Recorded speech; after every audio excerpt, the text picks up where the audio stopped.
What's up, everyone? Welcome to Star Wars Explained. I am so excited to bring a guest back to the show. He's been on several times before, but now we're going to be talking about Trials of the Jedi, the final novel in the High Republic Publishing Initiative. Welcome, Charles Soule, back to the show. Yeah, I'm so happy to be here. Thanks for having me on again. I think we last spoke at Dragon Con was it last summer, maybe? And it's when Yeah, last August, September. right, and it's when I mentioned the structure of Trials of the Jedi, the whole Cyclone thing. And now that you've read it, I mean, that's what it is, pretty much, right? Very much. And I'll say that this interview, this section of the interview is going to be non-spoiler. Mm. We're going to record a spoiler section that'll come out a week after the book has been released. But yeah, the Cyclone thing, that is something that stuck out to me right at the start of reading it. I noticed how long the chapters were at the start, and then they kind of get shorter and shorter. And I was very much into that structure. I thought that was so cool to kind of have a pace of the book that gets more and more frantic as you go on. Yeah, I mean, when I'm creating any book I write, I really write it with an eye toward pacing and the like unput down ability of it.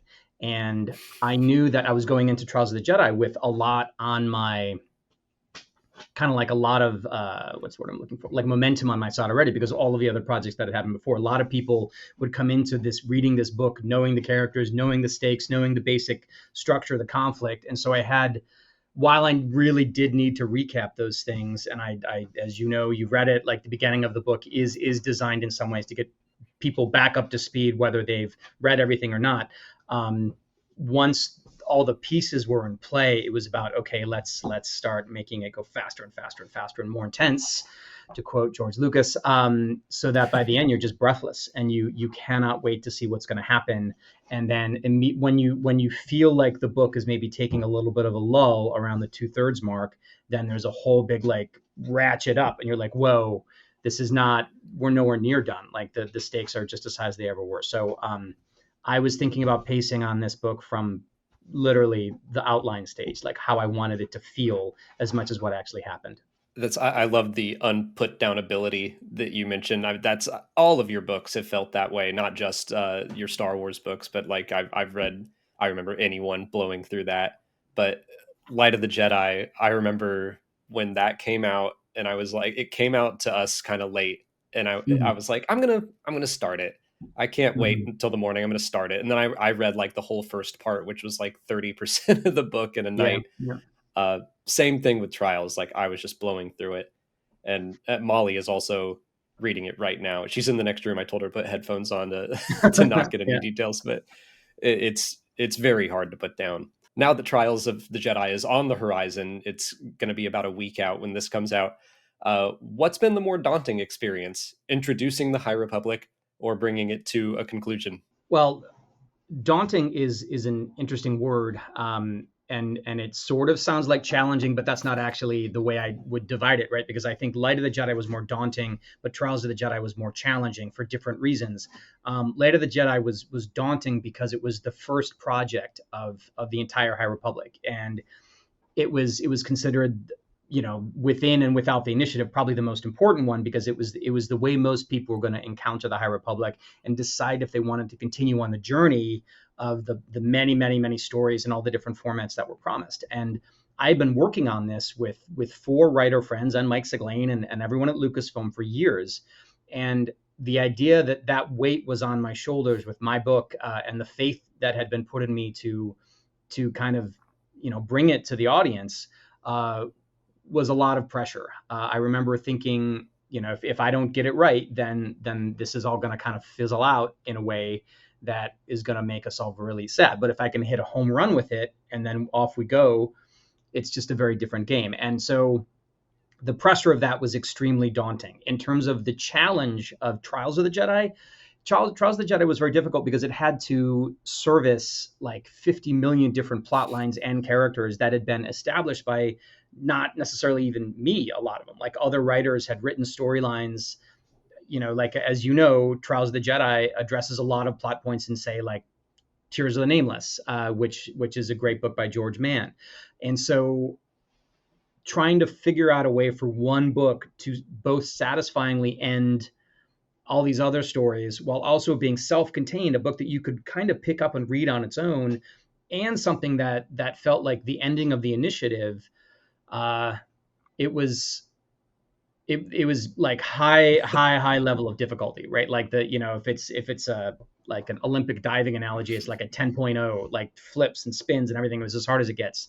Uh, I think Trials was a much more difficult book to write for sure. But in some ways, because the initiative was going to be complete with this book, if it failed, the failure would land on me and not on the other writers. So it didn't feel quite as daunting. But obviously I didn't want to fail. I hope I didn't. I don't think I did, but that's how the two books felt. No, I feel like both of them were a huge success. I remember finishing Light of the Jedi and being like, "Yep, I'm all in," like for the whole journey. And that wasn't it, a lot of that was Light of the Jedi, but also having Into the Dark and A Test of Courage. Like Right. the whole first wave, just Yep. they all felt like bangers out of the gate. And Absolutely. yeah, like fully, in no way did you fail for Trials. It was like, yeah, for as much as you had to wrap up, uh, I feel like you did it. Well, I appreciate that. It was real tough, to put it mildly, but And you've mentioned this, but you've said that you want fans to basically be able to read Light of the Jedi and jump into Trials. So, mhm. what kind of strategies did you have to catch fans up who maybe haven't read everything while you're also not rehashing things for those of us that did? Right. Well, there are the scenes that began the book are like the three chapters, not, I mean, well, actually including, so like you've got the sort of interlude with what I call the Blight family, and then you have a chapter set of the Jedi Temple. You have a chapter set, and this is not, if people consider this spoilers, I apologize. It's But right at the start. all right, you have the Jedi Temple, and then you have the Senate building with Lena So, and then you have a chapter over in with the Nile, and those chapters are designed to each have their own tension and engine within them, so that you're excited to see what's going to happen, and you're drawn along within them just to see what the hell's going to happen. Like, it's exciting, it's tense, it's good storytelling, I hope. But hidden within them are little touches and recaps of all of the other stories that you need to know about to get to this point. So my hope was that anybody who had read all the other stories would consider those little nods being like moments of, oh, sure, I remember that. That's a good recap, but not find it annoying because they're so caught up in the other story that's being told. More of like a friendly reminder than an info dump that they didn't want to read again. And for people who hadn't read the other stuff, who are coming to this and theoretically coming to this fresh, or after only having read Light of the Jedi, would get the recap that they needed. And there are many elements of the story, like, Marta Rowe is barely mentioned in Trials of the Jedi. Again, a little bit of a spoiler, because that is part of the story that I didn't think Trials needed, and had been very well addressed and handled within Phase 2. So I kind of cherry picked the things that I felt had to be here for this hypothetical new reader who's picking up Trials of the Jedi cold. And I think there will be those people. I don't think it's going to be the majority. I hope it's not the majority, but at the same time, those readers will be out there, and I wanted to give them an experience that they could enjoy too, and maybe suggest that they go back and read the other Yeah. books. I like that phrase, friendly recap. And it Mhm. was helpful because even as a completionist, it is like you need to set the stage a little bit because there is so much going on in all Mhm. of the High Republic. This, along with the final comics that are coming out, to my math, correct me if I'm wrong, but I think it's the culmination of like 7 years worth of work. I think you started Yeah, in like it's 2018. we did. It was 2018. The first conversations, when, like, the very first time I ever heard about any of this I was in a bar in Manhattan. Mike Siglain, who I knew, I didn't know well. I didn't know as well as I know him very well now. I didn't know him as well then, but he had reached out to me to to do something. And I was just coming off like a big long run on a lot of Marvel superhero projects, Daredevil, Wolverine, things like that. And I needed a break from superheroes, and I really wasn't sure what I was going to do. And I was kind of like, what am I, what's next for me? And then Mike, like, pretty much the same day that I told Marvel that I didn't want to do superheroes for a while, Mike reached out and said, let's get a drink. There's something I want to talk to you about. And so then we went to a bar in Manhattan. It's a nice bar, and we had a couple of drinks, and he told me that he was like, I'm putting a team together basically, and I'd like you to be on it. And he didn't have much more than that at the time, other than we're going to do this interconnected story that runs through different lines of Lucasfilm Publishing. So adult novels, comics, what the High Republic to be. But at that time, it was just, it can be anything. And we're excited to bring people together who are like trusted, interesting storytelling voices within Lucasfilm to figure it out. And he didn't tell me the names of the people. I didn't find out the other 4 writers' names until we showed up in San Francisco to go to the ranch for the first story conference. I mean, this is part of the lore, I think, of the High Republic and how it all came together. But I guessed people, they were not the people who were on the list. So I don't know. It's really wild. But that meeting happened in the summer of 2018. That first meeting where Mike first mentioned this project to me. And then from there on, we just, it just happened. And here we are today. And at the ranch, that's where you were kind of starting to plan out the ideas and everything. So looking back at those early stages, does Trials of the Jedi line up with what you had in mind back then?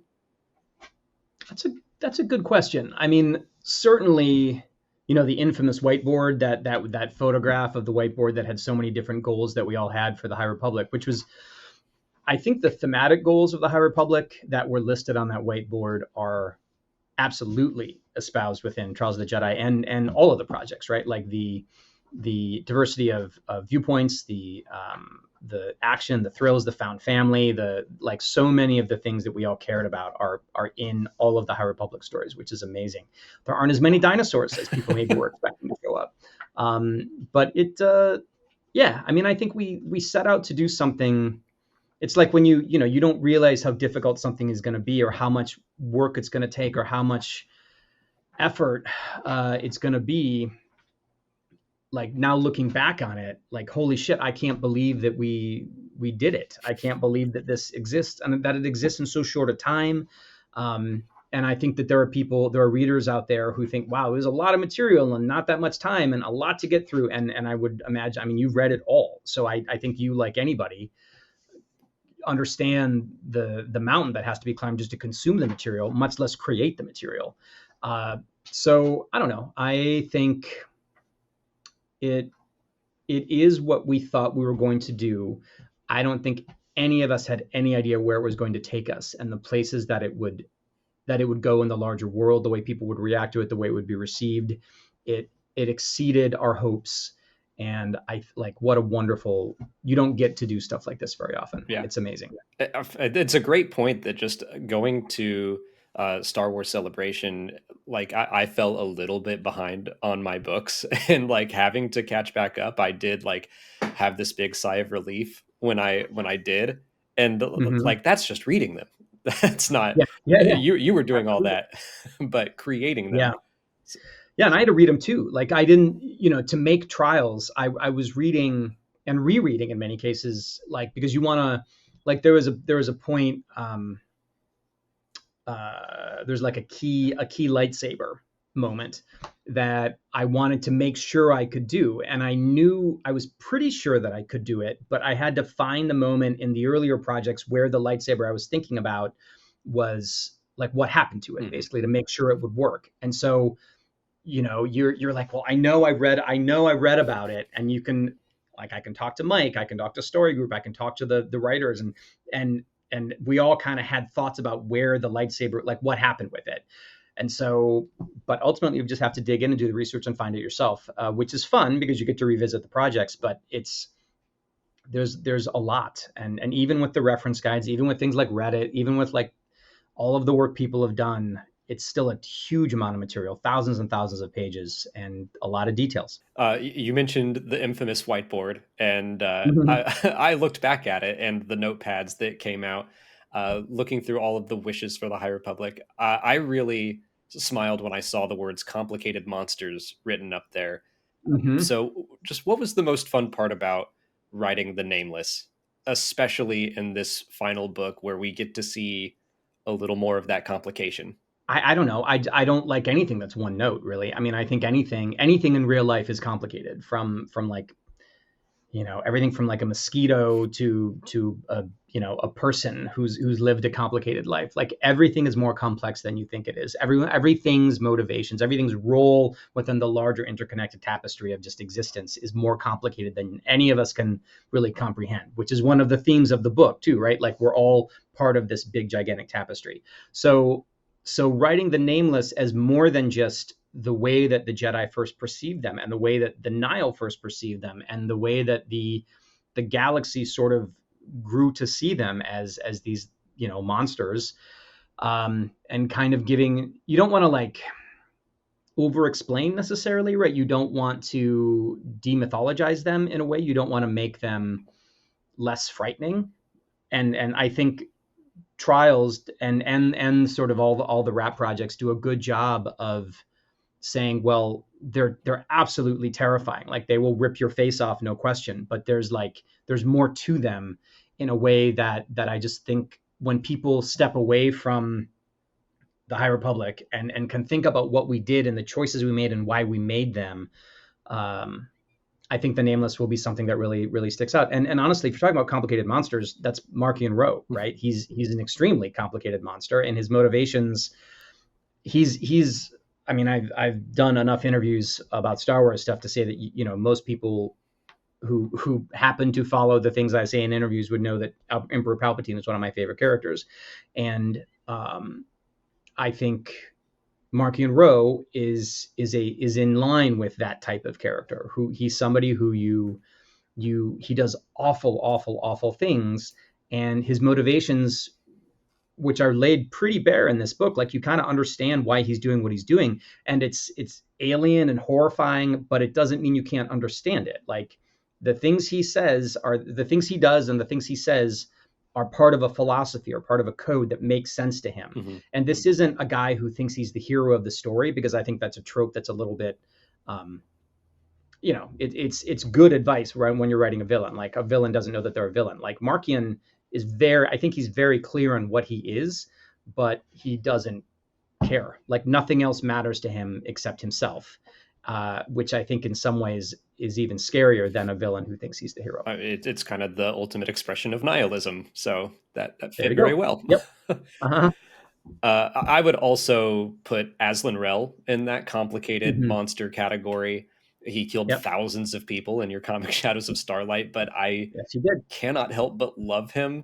So can you talk about developing him as a key player from phase 2 and into phase 3? Sure. I mean, so Aslan was a character that we were talking about ways to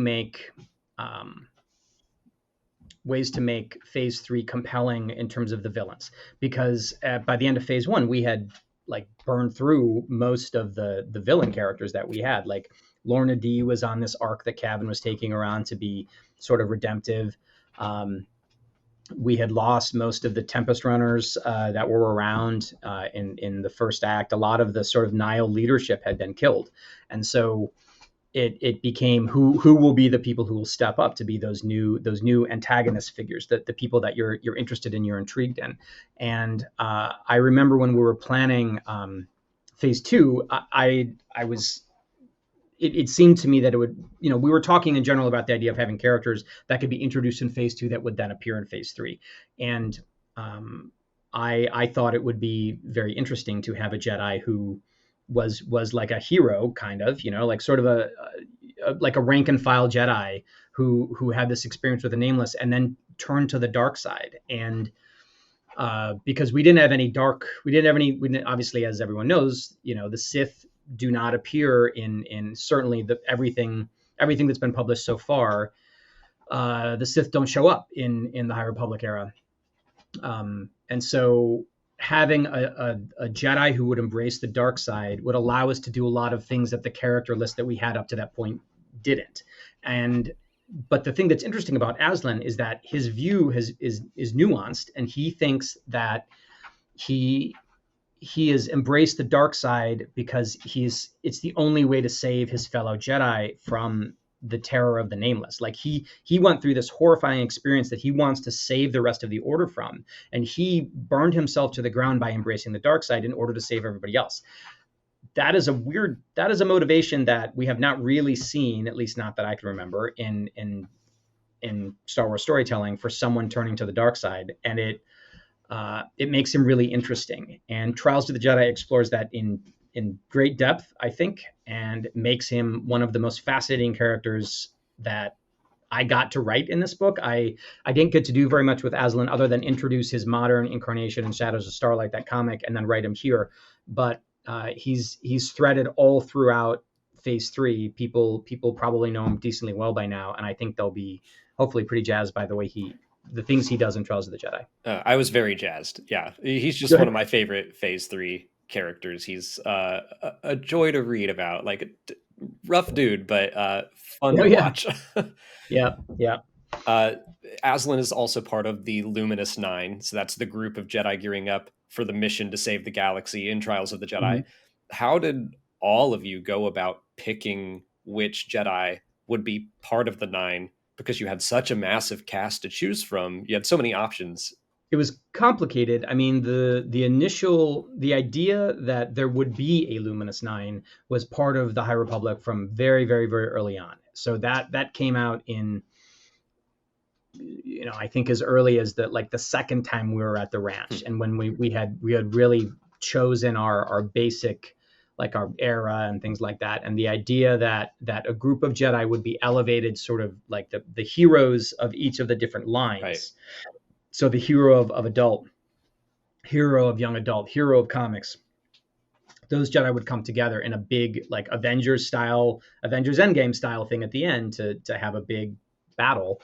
Was part of it. Now, how that would take shape, who would be on that membership, we didn't know really ahead of time because we didn't know who was going to land as far as the characters. And so the membership started to change and evolve over the course of the story. I mean, the final lineup wasn't locked until very, very close to the end. And it was when so we had kind of, let's say it was the 5th or 6th version of the lineup.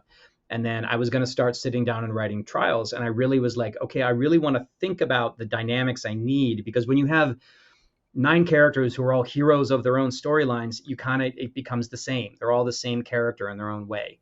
But if you have characters who are maybe a little, why would they be on the mission? What is the thing they bring that is unique? What is the reason they're there? What is questionable? How are they going to be in conflict with the other characters? And including Aslan gives you a lot of that, because he's a dark side affiliated former Jedi. That's everybody else is either scared of or angry with, or certainly doesn't want to be on the mission. Then you have Ty Yorick, who is somebody who left the Jedi Order and has been brought back because they happen to be incredibly skilled with animals, with creatures, which the Nameless are. And so she has a unique skill set that is incredibly advantageous, and through some of the other storytelling has done a lot of work with Elzar Mann. And so that's why she's there. But at the same time, it's very clear that she kind of thinks that the Order is a little bit, it's not for her, right? And so that gives you a point of view that is not the same as, say, let's see, as Avar Kriss, who is about as dyed-in-the-wool Jedi Order rah-rah as you can get, and so on. And so all the choices of that I ended up making as far as who was going to be on the team were based in people who made sense to be there, and also ones who would give me interesting story dynamics between them. So it, and Bell is on the team. He's kind of become a bit of like a warrior Jedi based on the things that have happened with him in the story. And so that gives you a person who defaults to sort of martial solutions to problems, is different than, say, Reith, right? Mm-hmm. Who likes to sort of really think things through and take his time and read it in a book, basically. Like he's the big bookworm. So, all these characters are, it was about giving the best experience to the reader more than it was about any initial sense of, well, we need somebody from High Republic Adventures, we need somebody from the middle grade, etc. So like we're just talking about, there's this huge cast of characters throughout the High Republic, but Trials also introduces us to some new faces that I thought were great. You already mentioned the Blight family, and Yes. that kind of shows us the risk not at a galactic level, but just the dangers that a single family are facing. So how did that idea develop to have these interludes? So the Blight family is a group of ordinary. It's an ordinary family living on an ordinary planet, living ordinary lives. The mom and dad run a bakery. There's a teenage son and like an 11-year-old daughter, and they are on a planet that is affected by the big bad, or one of the big bads of Trials of the Jedi and all of Phase 3, which is this thing called the Blight,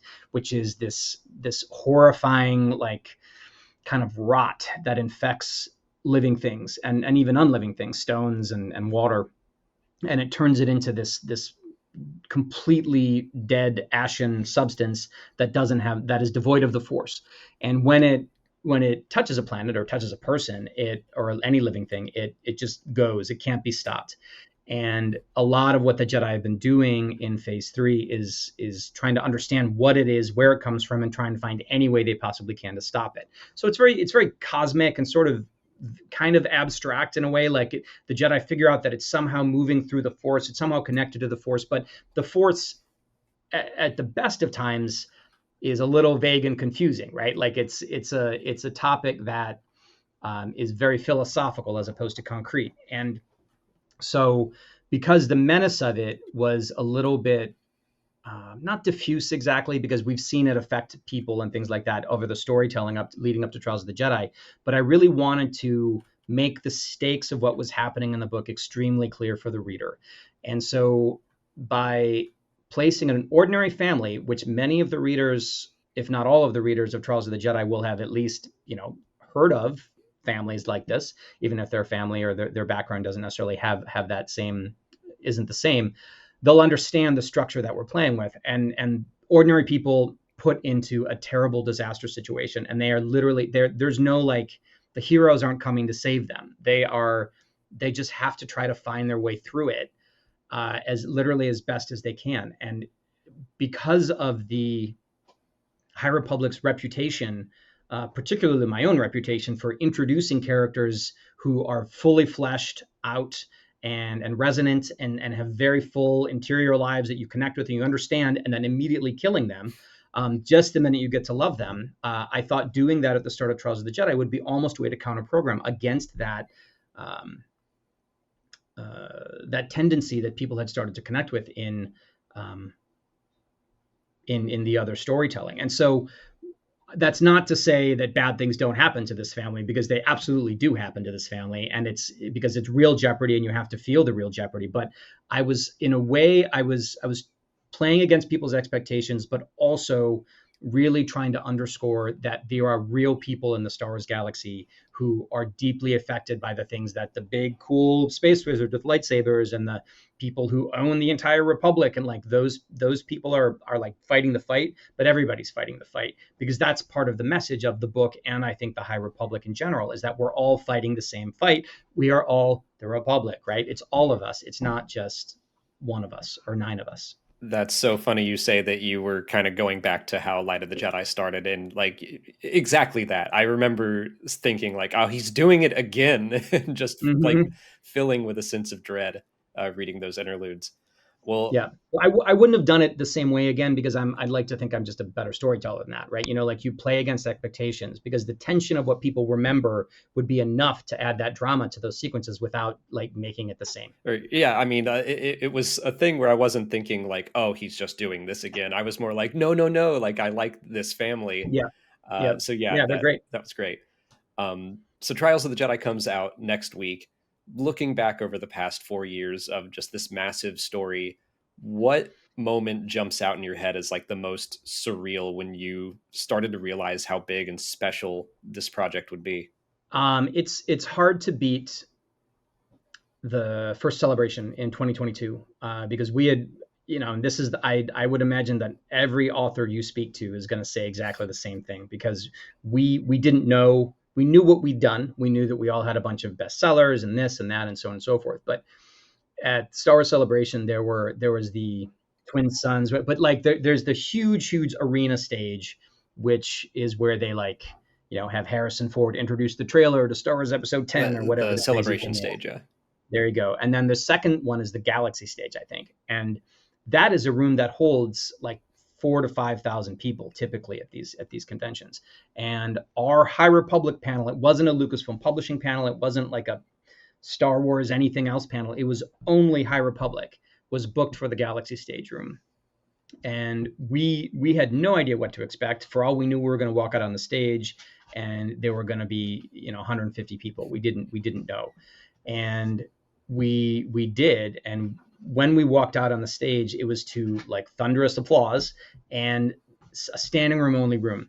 So it was thousands of people that had come, that had stood in line for a really long time just to be in the room to celebrate with us what we had done. And it was just, all of Celebration was extraordinary. We would be walking around like looking at the action figure vendors, and people would come up and like be so excited to talk to us and ask for our autographs and so on and so forth, which was wonderful. I mean, there was a panel a little bit later on that I was on with it was Jonas Satomo and of course I'm spacing his name, the actor who played Black Chrysanthemum in Book of Boba Fett. Mm-hmm. And I feel terrible that I'm not remembering his name right now, but it was those two like enormous men, very, very tall men, and me. And the idea, it was a panel about Wookiees, and the idea was that there was a Wookiee that was a very prominent character in the High Republic, Buriaga. And so they brought me out there to sort of talk about Wookiees and writing Wookiees and so on and so forth. And I expected, and I think everyone backstage, right? Like Mike was back there and so on. Like we all were kind of like, oh, okay, well, I'll just do my best and do my little bit. But most of this is going to be focused on Jonas and the other gentleman. And then when the Q&A portion started, all of the questions started to be about High Republic stuff. From, again, it was the same room, it was that same Galaxy stage. And so I'm sitting there and the other guys to my left are kind of like, okay, all right, I guess this is what's happening. But it again underscored that we had done something that had broken through in a way that is almost impossible to do in Star Wars. Like if you think of if anybody thinks of the universe of Star Wars projects, it's you. And they don't usually break through. Like they have their time of impact and people are excited about them and they play the game or they, watch the show or whatever it is, but then it kind of just goes down into the, Carrie Jones is I was just handed a Post-it with the name of the actor. So there you go. And so the projects, they're there, they're part of the universe, they're part of the galaxy, but they don't always break through. The High Republic had very clearly broken through and we all could feel it. And most importantly, we were like together and we were celebrating it together. And that was, it was very beautiful. That's awesome. And yeah, I think it just also goes to show, I mean, as someone who grew up with Legends, and there were several kind of publishing initiatives in Legends, whether it was the X-Wing books or the New Jedi Order, like the Star Wars book fans really hunger for stuff like this just ongoing story that we can really invest time and energy into and our love. So that's awesome. I remember being at the celebration panels in 2022 and 2023 and just like the cheers from the crowd was so much fun. So, yeah, it was amazing. Just amazing. Yeah. Well, Trials of the Jedi comes out next week. You can also continue to read Charles's work in Legacy of Vader, which is coming out right now. So congratulations on that too. Thank you very much. I appreciate it. We are going to end this interview and then we'll be back a week after Trials of the Jedi comes out and we're going to talk about spoilers. So look forward to that. But for now, thank you for watching and may the Force be with you.